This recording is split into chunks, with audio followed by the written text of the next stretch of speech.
The Asia Tech Podcast is brought to you by AWS, the world's most comprehensive and broadly adopted cloud platform. Use AWS now to lower your business's costs, become more agile, and for faster innovation. Apply to get $1,000 of free hosting credits at asiatechpodcast.com/AWS and get a chance to win an Echo Dot 3.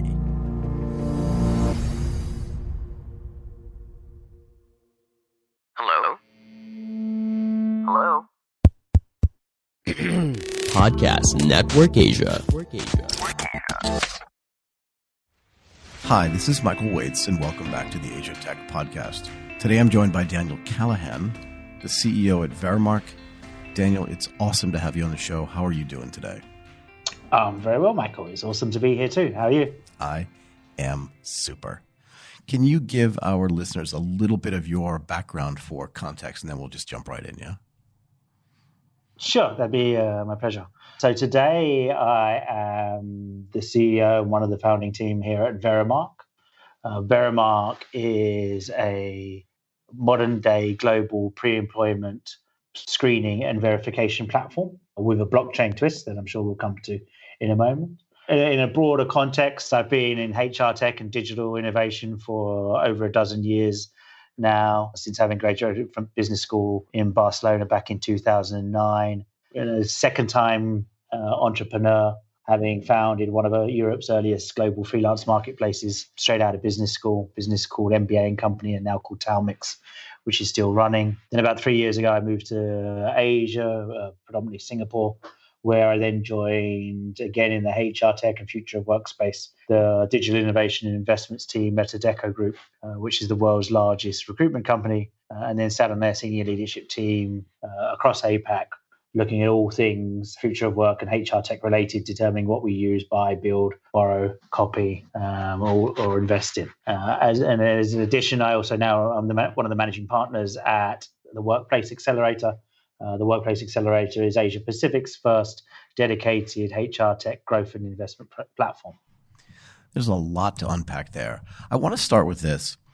Why do you, what's the necessity, or why do you think that this sort of screening and verification platform is something that can scale and get large? And is this a problem you're trying to solve that you noticed when you were at Adecco and just doing some of your other stuff?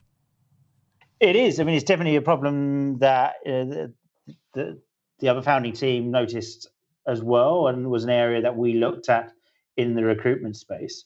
To start with, the simplest answer is it's already a big global issue, right? So the background screening market alone for pre-employment verification is at $4 billion globally.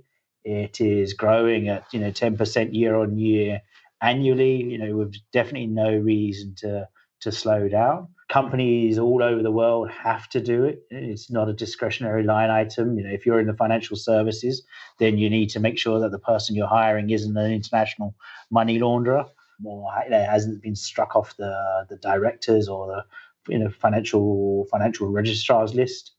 If you're in the healthcare sector, you need to know that the doctor you've got or the nurse that you've got is a doctor or a nurse. So companies have to spend this the money doing it. And that's definitely, and we can touch on some of the macro trends there that are only going to carry on becoming more and more prevalent in the world. So in the first instance, it's already very large. Definitely think it's only going to go larger. And the reality, or the sad reality, is that it's actually needed. Some of the stats around people's embellishments, shall we say, for a polite use of the term, right, are quite phenomenal. Right, 53% of people aggrandize their CVs. 1 in 3 lies about past employment. 1 in 4 lies about past academic achievements.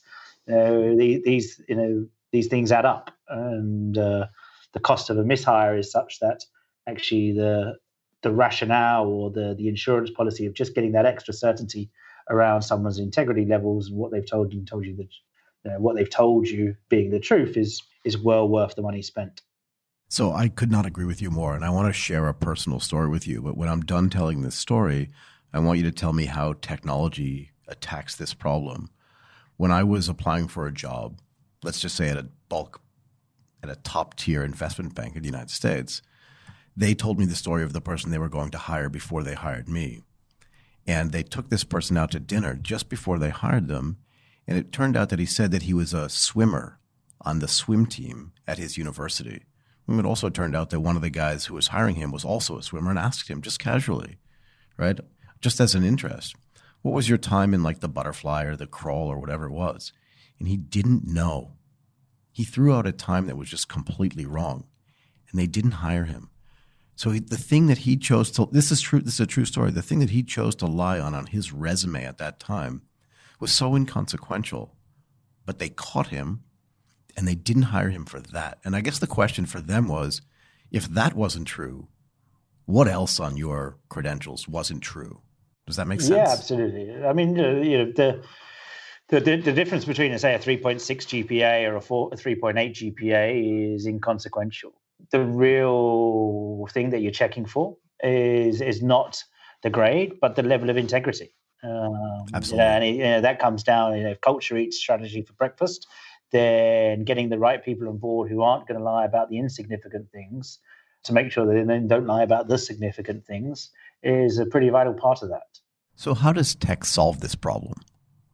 So there's many ways that we play a part into it, and tech, again, tech doesn't solve all of it. You still need a variety of it. But our mission at Veremark is to help the world trust faster.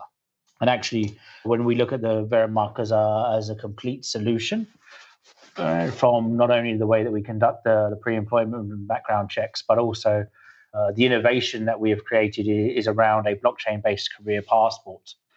That means candidates can take their credentials with them and reuse them in the future. So when we think about the world, and again, when we think about the speed at which people are going to change jobs or move from project to project in the future, we're not building Veremark to catch the one person out.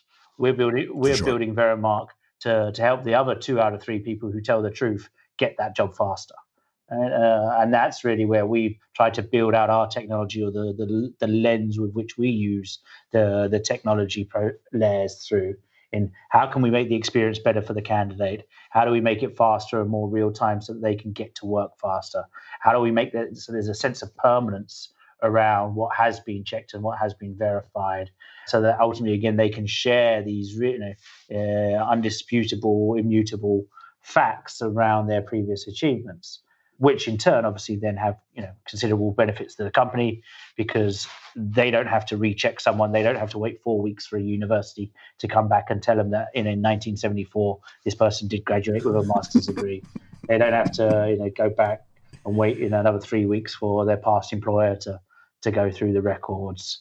It's instant validation of points that have already been checked time and time again. It's so funny that you say this. I was asked by a large entity in Thailand to do some work for them. And they actually wanted a copy of my transcript and my diploma. Right. I graduated from college in 1987. Yeah. So it's a while ago. I'm laughing because it was so hard for me to get it. And this idea, we talked about this offline, but this idea of sort of self-sovereign data ownership is so important to me. Because if I just had this sort of career or even life passport, I could have just sent it to them instantaneously, right? Would have made things so much easier. That's it. I mean, if you think about it, it's not only about getting a job, right? I mean, you mentioned a life passport, which is very on point for where we see ultimately the real utility of the passport going. Because how many times, whether you're renting a flat or you're trying to buy a house or buy a car or anything, right? You're always being asked to, verify your employment details or your salary, anything, or, right? your identity and so forth. And again, that time and time again, that can be an increasingly arduous process. And it's all of that inefficiency and all of that friction to the process that really Veremark's at the heart of eliminating. I mean, we see it long term as category creation around credential management, rather than we're not a background screening company. We're just a data business that happens to do background screening for the time being. In a way, it works both ways, right? You just reminded me that I remember I was literally coming out of a supermarket in Tokyo like 10 years ago, and they said, do you want to sign up for an American Express card? Well, I just wrote down my job and my salary, and they just took for granted that was true. Well, they will be verifying that it depends on the market, but there will be people who will try and verify that in some way or the market. But again, I understand that, but it'd be great to verify it like right there. Yeah, exactly. Right. And we think that's very much the case. I mean, if you just generally, you can see, look at what's happening with Facebook and WhatsApp at the moment around people's data and privacy and so forth. People are fed up of all these third parties, be it LinkedIn or Equifax in the context of our conversation, making money off of other people's personal data. Why are they monetizing my employment data or my career data? Why are they able to do it? They want to take back control of their own information. They want to know who's got it, when they can share it, and if they want to share it themselves, they want to do so in the easiest fashion.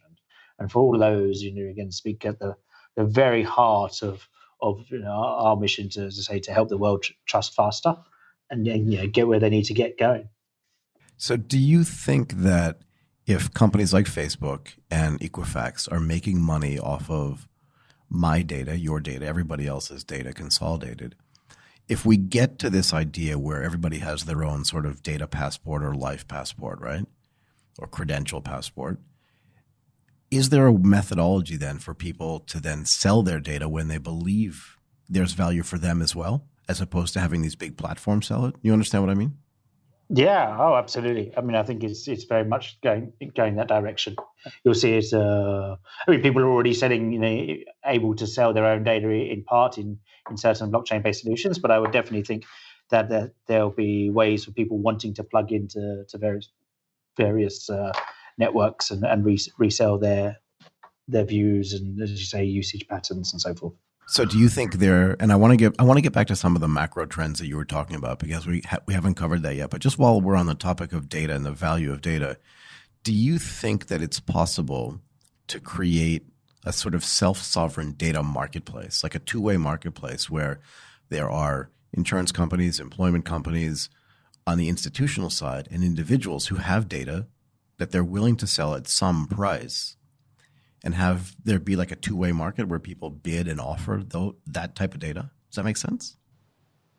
Yeah, I think it already exists. I can't remember the exact name of the business already, but I've certainly seen personal data networks it start to come into play. Certainly, with blockchain, it becomes increasingly easy to tag and trace your own data. So I think the sort of concept that you're already existing has started to come into reality already.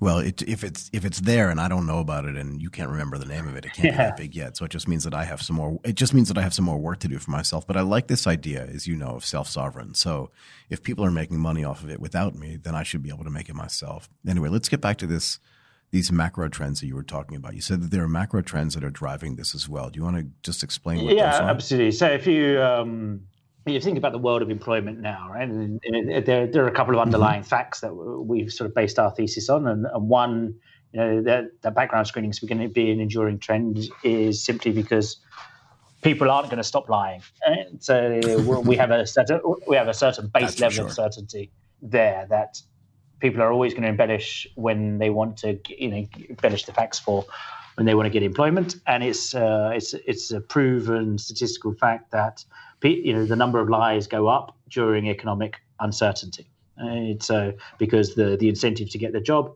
is even greater. Yeah, it's just higher. So unfortunately, that's going to definitely remain the case now.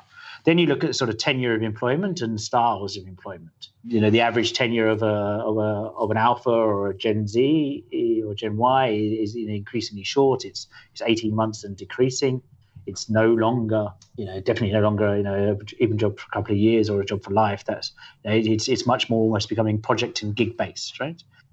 So therefore, right. Even contractors will ultimately be treated as contingent workers, or contract workers will be treated the same as full-time staff, which means that they're going to have to be doing these checks. And if you're doing all of these checks on a 6-month gig or a 3-month gig, then it's become incredibly repetitive, which is obviously going to increase the frequency and need for the check and the costs on both sides. So just that repetition is just going to become even a greater of a pain point, which is obviously going to increase the growth in the market, but create also the need for a better solution, such as the one that we've built. And the style? You said there's the tenure obviously has changed for sure. The shortness of it, right? And when you talk about style, you mean like this gig perspective? Yeah, exactly. Right. So you're no longer a full-time employee. I'm actually just going, I'm freelancing across 5 jobs. I'm finding, an increasing amount of work on the internet. How, there's a famous cartoon, no one knows you're a dog on the internet. It's how do you get to really prove that you are who you say you are and what you've done, what you said you've done, right? And I think Upwork is great. I think MBN Company or Talmix's platform is obviously better, but very different high-end profiles. But we had profiles that were doing $4,000 a day work on the platform that I originally set up. Now, how do you know that person really is an ex-McKinsey partner? Right? How do they very quickly prove that that person is an ex-McKinsey partner? And again, the ability to take with them their proof points and distinguish themselves from someone who hasn't pre-verified or validated their own work history is, again, something that will help them or the world all win more work. Yeah, absolutely. And look, I mean, I get contacted all the time from people with LinkedIn profiles that are actually copies of other people's profiles, if that makes sense. Yeah, I don't respond to them, but I just find it really galling that somebody would literally copy somebody's picture, change an email address. There's got to be a way to confirm this, right? I mean, I tell people I worked at Goldman Sachs, and I think 90% of the people that I know have never checked it. But it would be cool if they could in a way that was just simplistic. Yeah, or if anyone did question it, it'd be even cooler. And it's just a way for you to prove that you did super easily. Right? Exactly. That's what I mean. It would just be simple. Yeah. I'd have, like I said, I have that life passport. I just plug it in somewhere and say, here it is, verified. Can you talk a little bit about how distributed ledger technology makes this easier to do, right? I mean, you remember back in 2017 and 2018, all this talk around how blockchain was going to change the way we do things. And yet there were very few sort of great use cases for it. But now there are, and you've built one of them. Can you tell people how that makes it better? Yeah. So from our side, we don't see the blockchain as the selling point of the solution, and it's just another part of the tech stack. I understand. As we do. Yep, I understand. But ultimately, what it does means that we can then transfer ownership of that data back to the people who have been checked. Right? So independent of Veremark, they now have access, and actually becomes their data. They now have access to the data and are able to share it with whoever they like. They can choose what components of their passport the other people are able to see. But on the recipient side, again, because of the underlying tamper-proof and unediting nature of the data that has been hashed and stored as a verified check, then the recipient at least knows that actually is valid and genuine. And that's really for us where the real boom comes from having blocked or distributed ledger technology as an area. I mean, it means that again, the output is now independent of Veremark. Obviously, they can either come very simply to verify it. They can come back to the Veremark verify page, or they can find the direct hash link on the Ethereum mainnet and look at it there. But it's obviously just easier to come to our website, which is great. And there's no cost, obviously, for dropping in the passport to get it, to bring it up and have it all visualized for you. So if I'm an individual user, right? So if Michael Waits wants to use Veremark to create this passport, how do I do that, if that's possible? And what does it cost me? And then how do I use it after that? In other words, how do I get it to I'm not looking for a job, obviously, but I'm just saying, like, how would I sign up? How would I get my stuff on this blockchain or distributed ledger technology? What would it look like on my phone, I guess? Do you know what I mean? Can you kind of walk me through how that works? Yeah. So what's happened first, if you want to see it in action, or any of your listeners want to see it in action, you can just go to www.veremark.com. That's VREMARK.com, and you'll see all the how it works parts there. So at the moment, we offer it as only a B2B offering. And so in order to build, so it will only be offered to companies who are screening their current employees or prospective new joiners, rather than as well as existing hires. Okay. Because we have to build credibility for the means of checks being used and getting the passport associated, or building awareness amongst, and ultimately the end users are going to be companies doing it. So absolutely, no point in just one person, an individual turning up with a company with his No, Veremark for sure, path, for sure. to start with. This is a two-way market thing for me, as far as I can tell, right? Yeah, so that's how it is at the moment. But in Q2, the consumer part, where the individual or we call it a B2 gig market will be open, right? And that is essentially all that happens is you go to the website. The process is the same, right? You still choose as an independent what checks I want to be done. So I know as a babysitter, right, that I have to prove that I have the right to work with children, or that at least I haven't had that right taken away from me. Right? And I can choose that check. I can choose a police criminal check.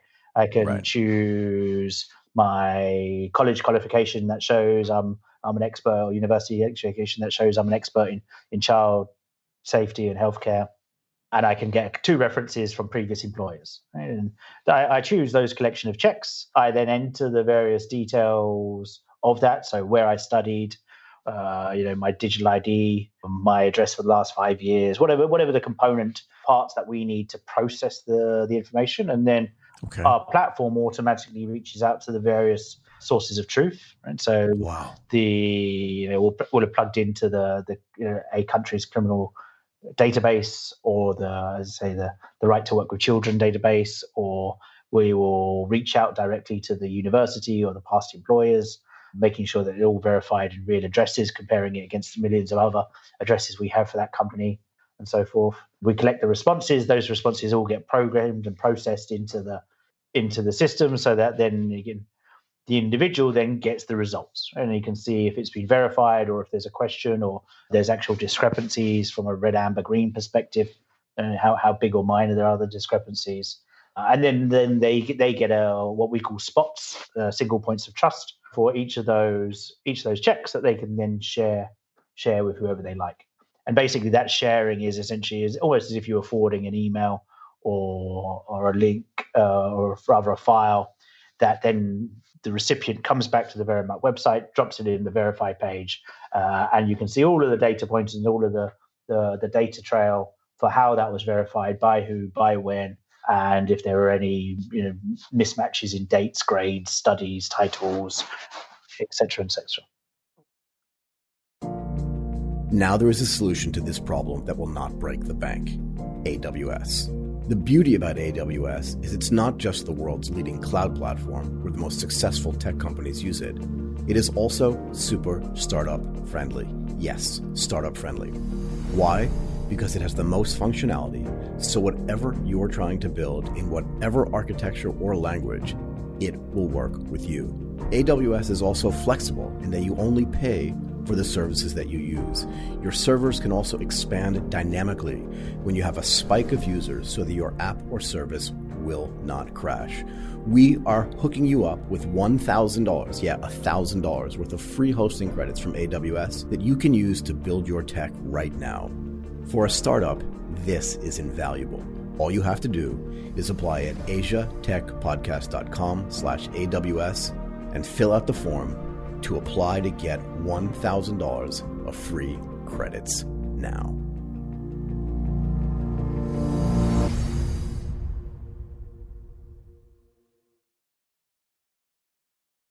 So are you suggesting that before you built this, that a company, when they wanted to go and do these sort of credibility or verifications, that they literally would have to go out and do each one of these things individually, call the university, or somehow check that? Yes. Yeah, absolutely. So when you go to a company now and say you should sign up for this service, you should use this service, are they skeptical at first, or just blown away by the fact that it's like one-click Amazon buying to check somebody's credentials? I would say, the platform that we've built to run the checking process, I think, is definitely head and shoulders from a user experience point of view above sort of even some of the global incumbents.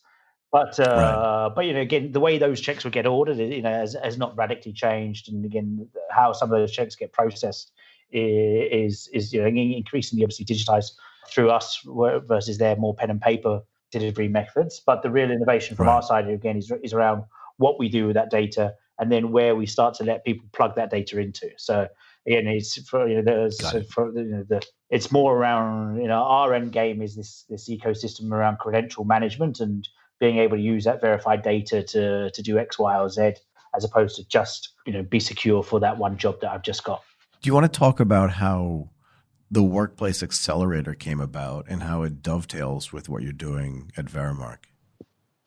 Yeah, so the Workplace Accelerator is definitely powered by Veremark, and I think the inspiration for it came through Veremark. I mean, we were at the height of COVID. We may still be at the height of COVID, so probably. Exactly. But it was April last year. Veremark was, HR was very distracted, to say the least, right? And everyone was working out how to work from home, what remote working looked like. You had the George Floyd race riots kicking off in America, some terrible stuff from an inequality and social injustices point of view going on. And in my view, HR tech, it can be a real force for good, right? Whether it's the elimination of social bias or unconsciousness in hiring, or promoting diversity and inclusion, or reducing financial stress through real-time payroll, or upskilling and remobilizing people. All of these components, right, or working on a distributed and remote fashion. All of these components all of these problems are parts where HR tech or work tech, I think should be more broadly known now, can play a part to the solution. And just because of our sort of the background and the market knowledge that Veremark had within the team, we were very quickly able to say, okay, well, look, how can we help all of this innovation become more broadly be made more aware of, and how do we help elevate the category of HR tech? Because again, in Southeast Asia and APAC broadly, it's not the hottest sector from the external or investor market. It's not as widely thought of as e-commerce or logistics, despite actually delivering better exit multiples than most traditional other digital business models. So how do we, again, build awareness within the HR community, so they know what tools are out there to help them manage some of these enduring problems that are definitely not going to go away without help or without using tools and technologies to tackle them. Simultaneously, how do we support the next generation of young businesses get access to the investment community to help them become the regional champions that they deserve? And it was really due to the network and internal expertise that Veremark already had. I mean, we're sort of a pioneer in the HR tech innovation space and wanted to play our part in trying to lead the charge. So what has that experience been like? I mean, I don't think you've ever run an accelerator before, but what has that whole experience been like? And have you done like a first cohort and a second cohort as well? Yeah, so I've never run one. I've been through a couple on the other side of the table as a founder and entrepreneur. I mean, my first business, we raised quite a significant amount of money from venture capital funds, and I went through some pretty good accelerators there. So knew the format, had also advised and worked as a mentor and advisor on a number of them as well. So totally knew the idea was, okay, well, we've seen the good, we've seen the bad. How do we take, what would you want really as an entrepreneur, rather than what seems to be the status quo? So we got rid of things like, we didn't want to do a demo day. We don't think, 400 people on the Zoom calls, of any value. We don't, fundraising isn't really done over a 3-minute pitch. It's much more, we're not trying to build an accelerator model. We were trying to, help some businesses out. So we didn't need the promotion or the vanity affair that goes with a demo day. We didn't need people who'd raised Series Fs and Es. We needed people to come and give talk to the startups. We needed people who were one step above the startups to come and tell them how it's really done in the next 6 to 12 months to help them get to that part. And so we just took lots of parts. We created an operating partner network to really provide hands-on, tangible, functional advice across every part of the business that the startups could had to take advantage of to help them drive business forward.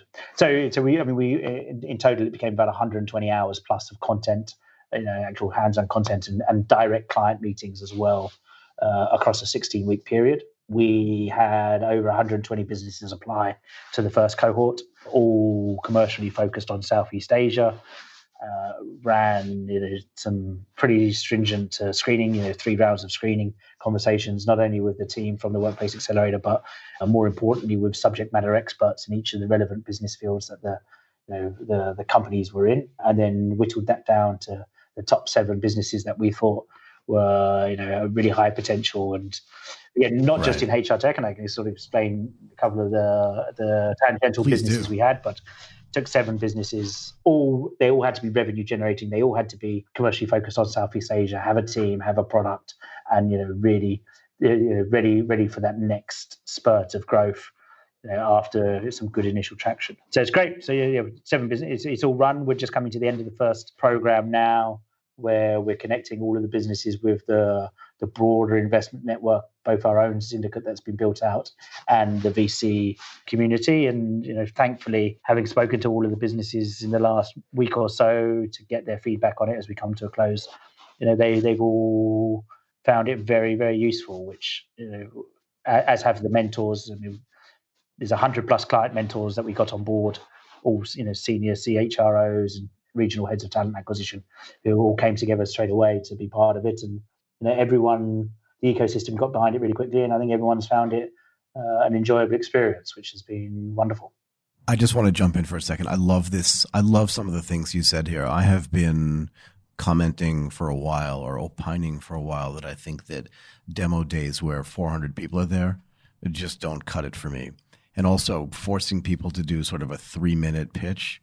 No one learns anything in 3 minutes. Like, you'd never marry somebody if they just had 3 minutes to pitch themselves to you. It just life just does not work that way. So I love the fact that you've kind of disintermediated that and created something that's just there to help people actually understand how to learn their businesses.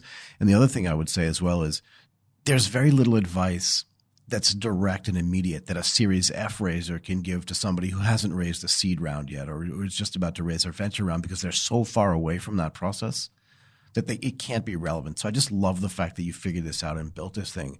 It would be great if you could give maybe an example of a company or two that you said maybe mentioned that went through this. And I'm curious if you invest in them as well, not you, but the entity, the Workplace Accelerator, invests as well.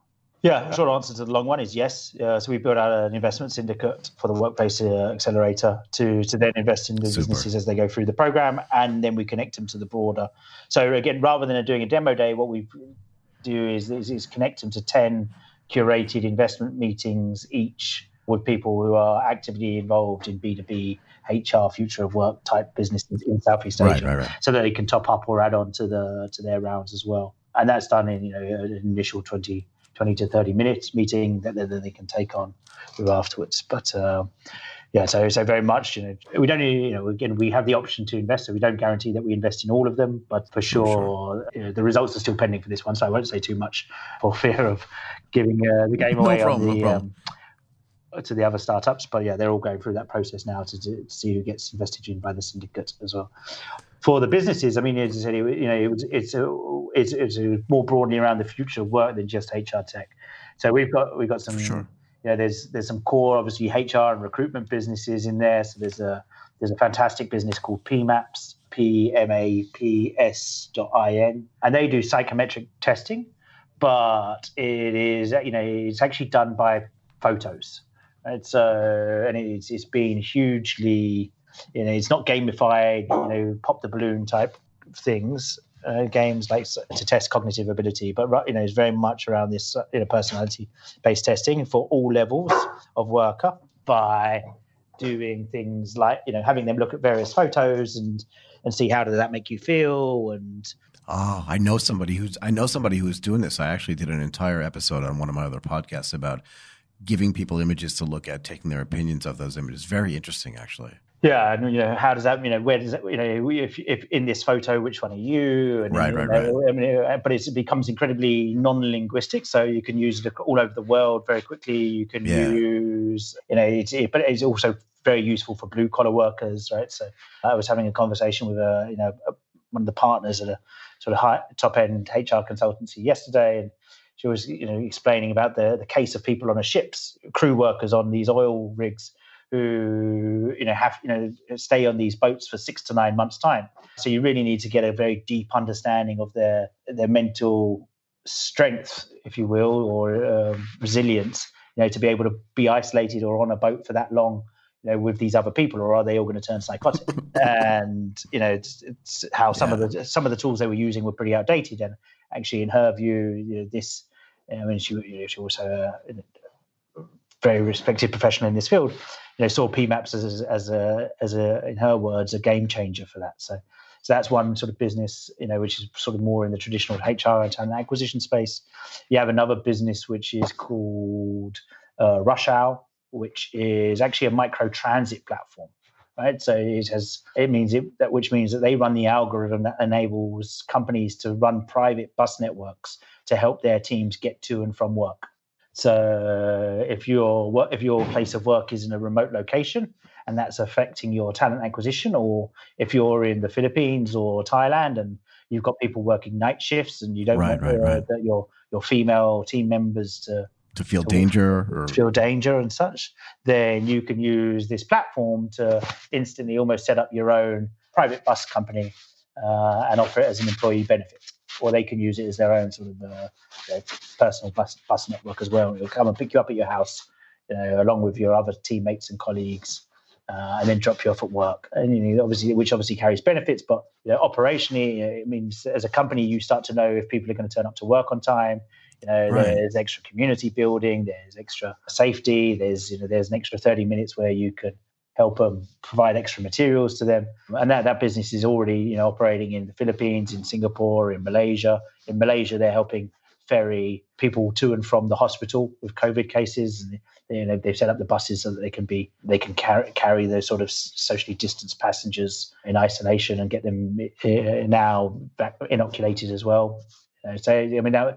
And obviously just cut down on all the pollution and congestion that everyone driving to work in their cars could bring in some of those markets. So. Absolutely. If people that hear this podcast were interested in becoming part of the syndicate, is that a possibility for them? And if it were, what would they have to do that? I presume you screen them and do all that other stuff, but I'm just curious. Yeah, absolutely. So I mean, please, that'd be great. They could just come reach out to the Workplace Accelerator. It is as it's spelled, Workplace Accelerator, and drop me an email at daniel@workplaceaccelerator.com or the contact us page on the website. Yeah, got it. And I'd like to put some links to these two companies that you mentioned in the show notes for the podcast as well, because I think people would be interested. Two very interesting sounding companies. Sure. Well, I know there's one, just while we're on the topic then. Tell me. Given your insurtech and fintech interest, but then there's on the other side of thing, there's one called Zettel, which is sort of fintech HR tech hybrid. How do you spell that? ZETL.com, which does invoice factoring in the professional for salary allowances, so that you can get not only can you as a company collect your cash faster from clients, because they provide, which obviously is often the biggest cause for late payments of salaries, because the company just doesn't have the working capital to pay their staff. But it also does the real-time payroll allowance. So if you want to pay your hourly workers at the end of the day for the 8 hours that they've worked, and therefore alleviate any financial stress or need for them then to go and borrow money on the black market, which unfortunately increasingly happens in some of the more emerging markets out here. Then actually, Zettel just alleviates all of that financial stress and usury to basically give it another employee benefit, which doesn't really cost the company anything. They carry the working capital. So what does that mean? So Zettel goes out and gets the capital on their own, and then they just lend it out short term to the companies to cover their working capital costs until they actually get paid by their own suppliers? Yes. Yeah, essentially. I mean, they've got a credit arm. They have a very intelligent proprietary risk model. And then, I'm sure you understand far better than I, given your background. So what a great idea, though. Yeah, I mean, it's massive. If you look at the States, right, where you've got earn-in and daily pay, I mean, it's huge a market and potential. Yeah. And over here, again, it's even the number of hourly workers or contingent staff or blue collar is much larger. It's much larger, and the financial. There's no financial umbrella of security for them at all, right? So to start being able to provide those sort of benefits and that immediacy of financial relief, I think is when we talk about HR tech being a force for good, right? I mean, there's a real clear social impact as and when that starts to take hold in what they can do for the for that portion of society. Absolutely. Look, this has been really interesting, really interesting. I don't want to take up any more of your time, Daniel. I really want to thank you for doing this. Daniel Callaghan, the CEO at Veremark, and I guess you're the founder as well of the Workplace Accelerator. Both of these things are super interesting, I really appreciate you coming on the show today to talk about them. We have to do more of this, actually. It's too interesting. Well, I'd love to. Thanks very much for having me. It's been very fun.